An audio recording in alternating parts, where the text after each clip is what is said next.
The APT-E was an experimental testbed train built as part of the Advanced Passenger Train program. It was the first fully functional train set built under the program, and was built to obtain real-world data on the new systems designed for the APT, such as the new tilting and braking mechanisms. This model, made by Rapido Trains UK, is painted in a fictional what-if intercity livery. The detail on the model is very nice, even down to banks of computers in one of the carriages that have blinking lights. The model does indeed mechanically tilt, although the tilt is barely noticeable unless the train is on tight curves. This model is DCC and sound equipped, and the sound is fantastic.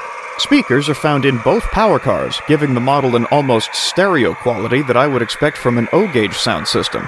The set of sounds is also excellent, with a few recordings taken from the actual train.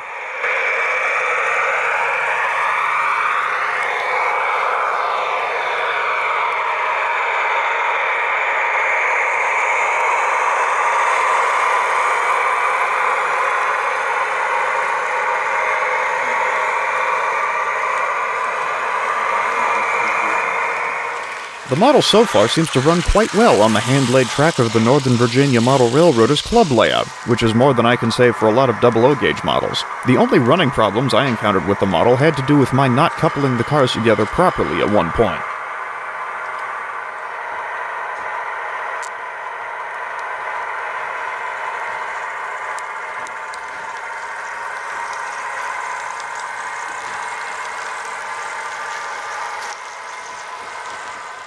The APT-E makes use of a unique 10-pin plug coupling system, where the plugs transfer power along the length of the train for the motor, light, and sound functions in the trailing power car, but also acts as the coupling. Each bogie assembly plugs into both carriages connected to it. It's a remarkable system that also allows for the tilting motion of the power cars to transfer down the train, but it requires some practice to assemble. Improper assembly will result in the train not wanting to go around curves and derailing.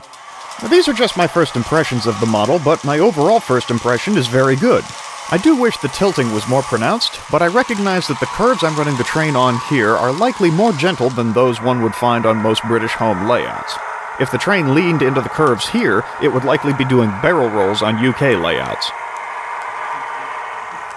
I may go more in depth on the APT-E in a future video, unless it finds its way into an ongoing project. Until then, cheers, Rapido! I like it!